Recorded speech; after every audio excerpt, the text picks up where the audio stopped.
Hello friends, இன்றைக்கி நம்ம எந்த டாபிக் பற்றி பார்க்க போகிறோம் அப்படின்னா, உங்களுக்கு தெரியாமலே உங்கள் பேரில் கடனா அப்படிங்கிற டாபிக் தான் பார்க்க போகிறோம். இது ஏன் இந்த டாபிக் டிஸ்கஸ் பண்ணணும் அப்படின்னா, 2 வாரங்களுக்கு முன்பு ஒரு தமிழ் நாளிதழில் நான் ஒரு செய்தி படித்தேன். என்ன அப்படின்னா, நாமக்கல் பகுதியை சேர்ந்த ஒரு தொழிலாளி, ஒரு சாதாரண வருமானம் உள்ள தொழிலாளி. அவர் அவருடைய ஃப்ரெண்டுகிட்ட செலவுக்கு பணம் கேட்குறாரு. அவர் ஃப்ரெண்டும் இவருடைய பேங்க் அக்கௌண்ட்டுக்கு அந்த பணத்தை அனுப்புகிறாரு. நார்மலி நம்ம எல்லாமே இப்போ பண்ணுற மாதிரி ஜிபே மூலமாக, கூகுள் பே மூலமாக, இல்லை பேடிஎம் அது மாதிரி நம்ம ஆப் யூஸ் பண்ணுறோம் இல்லையா, அந்த மாதிரி ஆப்பில் யூஸ் பண்ணி தான் அவருக்கு ஒரு 2000 ருபீஸ் இவருடைய அக்கௌண்ட்டில் போட்டு விட்ருக்காரு. அப்புறம் அந்த 2000 ருபீஸை எடுக்கலாம் அப்படின்னு இந்த சம்மந்தப்பட்ட நபர் ட்ரை பண்ணும்போது, அந்த அக்கௌண்ட் லாக் ஆகிருக்கு, அந்த அக்கௌண்ட்டில் எடுக்க முடியாது அப்படின்னு மெசேஜ் வருது.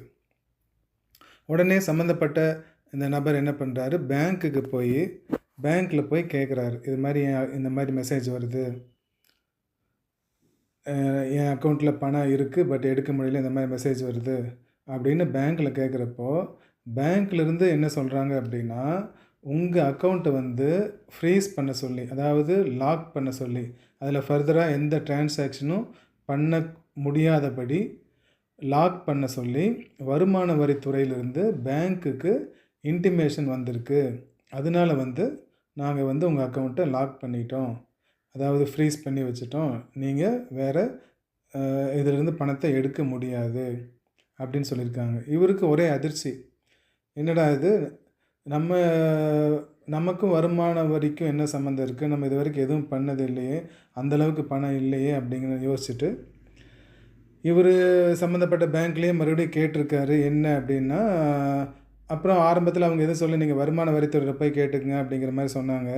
அப்புறம் இவருடைய நிலைமையை பார்த்துட்டு என்ன சொல்லியிருக்காங்க அப்படின்னா, இதுக்கு பேக்ரவுண்டில் என்ன நடந்திருக்கு அப்படின்னா, திருப்பூரில் உங்கள் பேரில், அதாவது சம்மந்தப்பட்ட நபருடைய பேரில் ஒரு பனியன் கம்பெனி இயங்கி கொண்டிருக்கிறது. அந்த பனியன் கம்பெனி தங்களுடைய வருமானத்துக்கு கட்ட வேண்டிய வருமான பாக்கி 30 லட்சம் ரூபாய் வருமான வரித்துறைக்கு கட்டாததுனால அந்த கம்பெனியுடைய பேங்க் அக்கௌண்ட்டை லாக் பண்ண சொல்லி இன்ஸ்ட்ரக்ஷன் கொடுத்துருக்காங்க. அந்த கம்பெனியுடைய டீட்டெயிலில் இவருக்கு தெரியாமலே இவருடைய பேன் நம்பர் இன்க்ளூட் ஆகிருக்கு. அதாவது இவருடைய பேன் நம்பரை யூஸ் பண்ணி அந்த கம்பெனி அக்கௌண்ட் ஆரம்பித்து இத்தனை நாளாக ஆப்ரேட் பண்ணிட்டு இருந்திருக்காங்க. அது இவருக்கு இது வரைக்கும் தெரியவே இல்லை. கம்பெனி ரன் பண்ணி சேல்ஸ் எல்லாம் பண்ணி ஒரு 30 லட்ச ரூபா வருமான வரியாக கட்ட வேண்டிய தொகை பாக்கி இருக்குது. அப்படிங்கிறனால வருமான வரித்துறை அந்த கம்பெனிக்கு என்ன பேன் கொடுத்தாங்களோ அந்த பேன் நம்பரை லாக் பண்ண பேன் நம்பரில் லிங்க் ஆகிருக்கிற பேங்க் அக்கௌண்ட்டை லாக் பண்ண சொல்லி எல்லா பேங்க்குக்கும் இன்ஸ்ட்ரக்ஷன் கொடுத்துட்டாங்க. அப்படி தான் இந்த சம்மந்தப்பட்ட நபரும் இவருக்கு தெரியாமலே இவருடைய பேன் கார்டை அந்த கம்பெனி யூஸ் பண்ணியிருக்கிறதுனால இவரும் இதில் இவருடைய அக்கௌண்ட்டு லாக் ஆகிடுச்சு. இவர் ஃபர்தராக எந்த டிரான்சாக்ஷனும் இதில் பண்ண முடியாது. இதுதான் நடந்திருக்கு ஃப்ரெண்ட்ஸ். ஸோ இதே மாதிரி நமக்கு தெரியாமலே நம்மளுடைய பேங்க் அக்கௌண்ட்டும் இந்த மாதிரி வேறு யாராவது நபர் மூலமோ கம்பெனி மூலமோ வேறு யார் மூலமாவது மிஸ்யூஸ் பண்ணியிருக்க சான்சஸ் இருக்குதா அப்படின்னா சான்சஸ் இருக்குது. ஸோ இது ஒரு பெரிய சிக்கல். அதாவது என்னென்னா, வருமான வரித்துறை என்ன சொல்லுது அப்படின்னா, ஒவ்வொரு பேன் கார்டும் ஆதாருடன் இணைக்கப்பட்டிருக்கணும் அப்படின்னு இப்போ கடந்த 5 வருடங்களாக சொல்லியிருக்கு. அது மாதிரி ஆதாருடன் இணைக்கப்படாத பேன் கார்டு எல்லாமே அவங்க கணக்கிலிருந்து நீக்கிட்டாங்க. ஆதாருடன் இணைக்கப்படாத பேன் கார்டு எல்லாமே இன்வேலிட் அப்படின்னு கொண்டு வந்துட்டாங்க.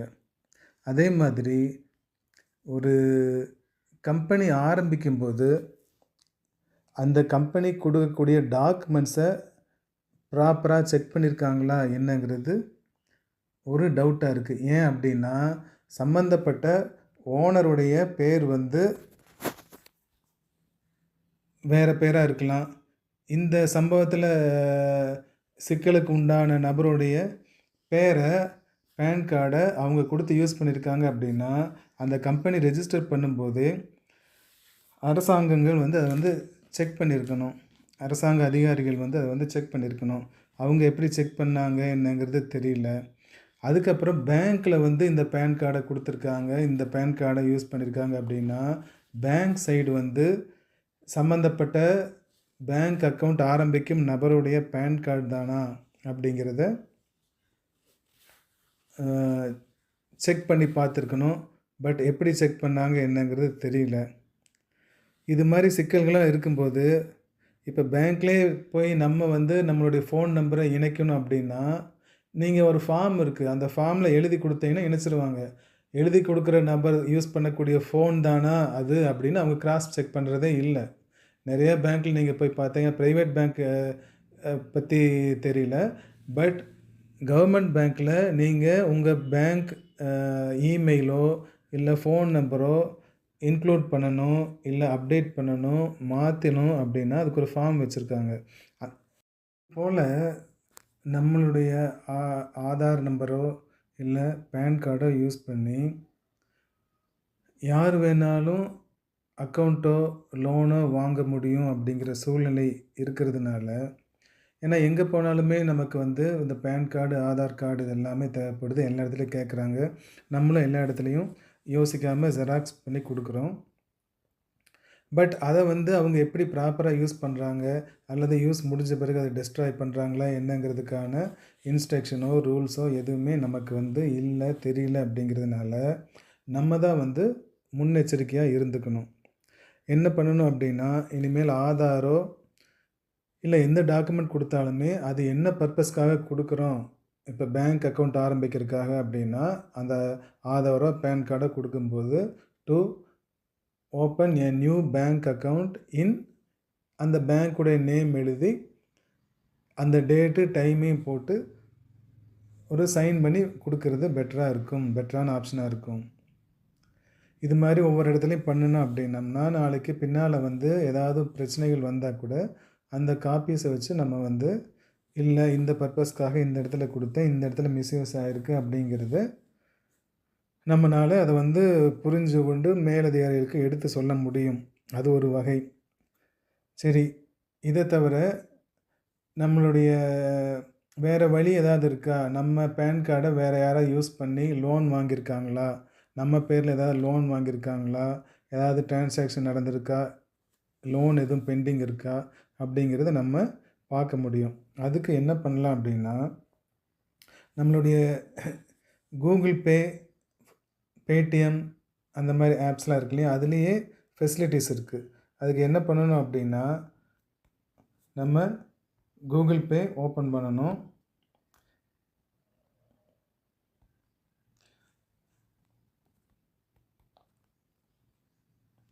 கூகுள் பே அக்கௌண்ட்டில் இந்த மாதிரி ஃப்ரண்ட் பேஜ் வந்து இருக்கும். அந்த ஃப்ரண்ட் பேஜ் அப்படியே ஸ்க்ரோல் பண்ணிங்க அப்படின்னா பில்ஸ் அண்ட் ரீசார்ஜஸ் வருது. அதுக்கு கீழே வந்து மேனேஜ் யுவர் மனி அதெல்லாம் வருது.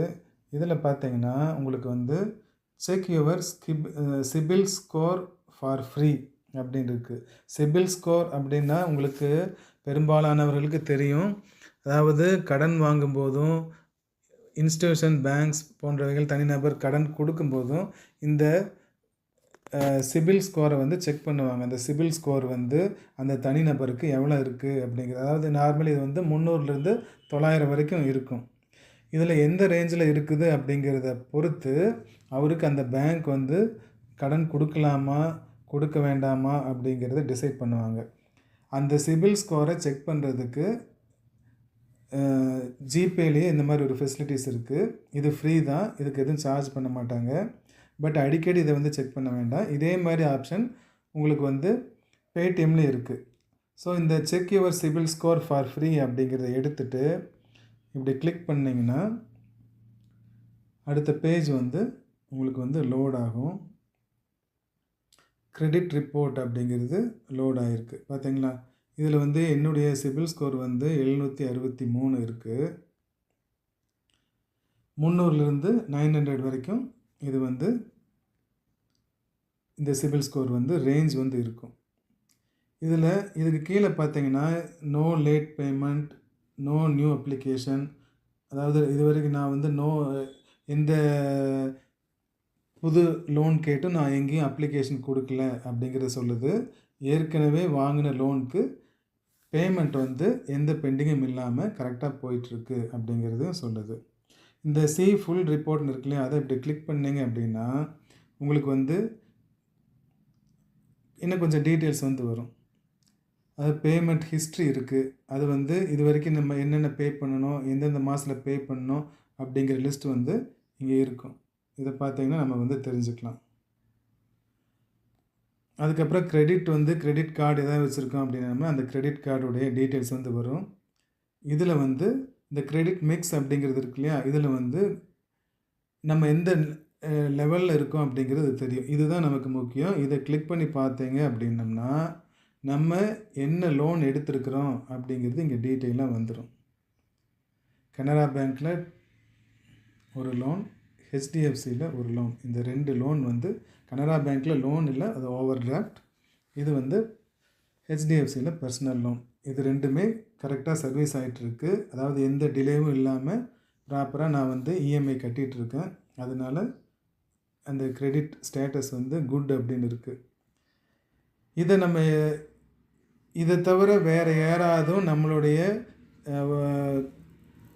ஆதார் நம்பரோ அல்லது ஃபோன் நம்பரோ அல்லது பேன் கார்டோ யூஸ் பண்ணி கடன் வாங்கியிருந்தாங்க அப்படின்னா இந்த இடத்துல நமக்கு வந்து தெரியும். அதை வச்சு நம்ம வந்து கண்டுபிடிச்சிக்கலாம்.